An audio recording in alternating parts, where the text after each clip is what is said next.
Today's legend ke bafethu njoba nazi ke nani ukuthi njalo manje ngo Thursday bafethu sobe sokhipha nje le segment bafethu ukuthi yipi legend sikhumbule nje ama legend ngoba ngiyabona ukuthi yabona we have a lot of young ones bafethu nathi noma singekho badala kangako but we have a lot of young ones othola ukuthi kunama players abangazi ukuthi size sifika la sifika khona bafethu sifike kanjani. So ke manje ngithi bafethu angihambe ngiye lapha eKatlehong bafethu ngiyolanda Emmanuel Asanda Skara Ngobese bafethu obedume kakhulu ke bafethu ngelika Black Jesus. Hayi ke lana bafethu ayingeke lana uhamba uzubuye ke lana bafethu uhamba uzubuye lana umjuluko usulwa bafethu egroundini kudlalwa igame on kanje thiwe ibhola kusula umjuluko ongasondeli player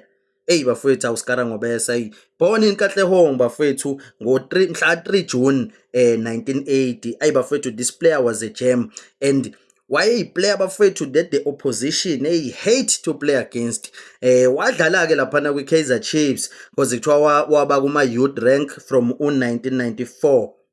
wayesekhona laphana kuma young rank bafethu Kaizer Chiefs nje edlala lona ibhola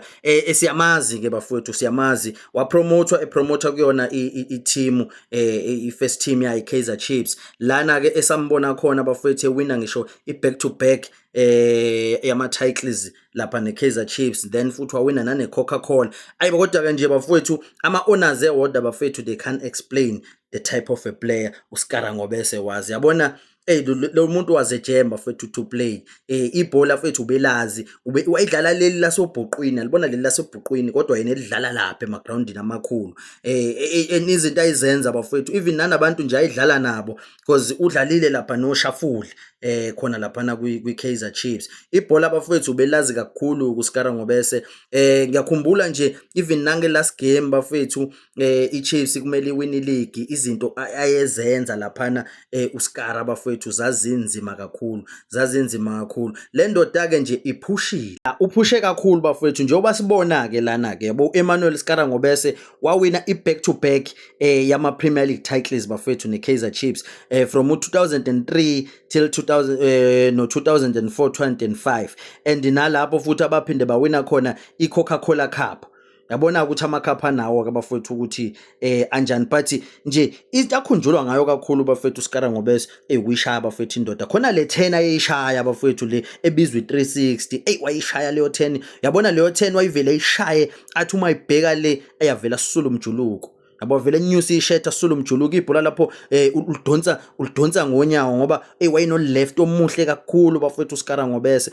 umuntu nje ngempela samkhumbula nathi besabashana ke ngalezi ayikhathi zoSkara Ngobese but nje ngeke bafethu siyawakhumbula ama flare akhe ngoba nathi noma somuntu wayengapha kobhakaniye but womsaba bafethu uSkara Ngobese womsaba ungamazi yabona makukhunywa ngomuntu ekuthiwa womsaba ungamazi nanguke laphana nama accolades bafethu awawina lapha under ucoach Ted Dumitro ngosiyamkhumbula iChiefs ke ayisawina ngaleyo ndlela ke lapho because ngiyakhumbula khona ngisho Shoes Moshew bafethu uThabo Mugo uSirinzama leya team nje it was a very much stacked team leyana Kaizer Chiefs naye wawina bafethu iCoca-Cola Cup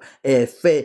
player award laphana uSkara Ngobese ngoba ke wayenza zona lezi zinto bafethu amashibobo zamatsamaya ngoba futhi wongeke laphana bafethu ubhayize laphana wongabhayizi laphana lonke iplayer kwakumele uthi nomuza ubuhlanganisa inyawo kanjena wenzela ukuthi nje kungenzeki iphutha iplayer ke lelo bafethu uSkara Ngobese ayelona manje nje futhi bafethu ama game akhe a memorable iyona lena bafethu terrorizer iSuperSport United ngoba kayikho vele bafethu team that was safe from uSkara Ngobese udlalile ke laphana kwi Kaizer Chiefs waze wahamba ngo 2008 wahamba wayojoina iThanda Royal Zulu bafethu iThanda Royal Zulu ngicanga ukuthi iyona futhi kokuyo nje afike wadlala khona isikhathi esincane but kwase wahlaselwa nokugula ngoba yena sagcina simluzile bafethu ngo 2010 ngo May his soul bafethu rest in peace and we remember bafethu the legends we remember the player uSkara Ngobese was and we hope ukuthi even ngisho spirit sakhe bafethu it still remains singene nakwamanye ama player because at the end of the day bafethu we don't die we multiply yabona nje uSkara Ngobese bafethu ayu Black Jesus msaba ungamazi wena ukhumbulani bafethu ngoSkara Ngobese awukubhale nawe futhi la ngezansi sibone ukhumbulani wena ngoSkara Ngobese.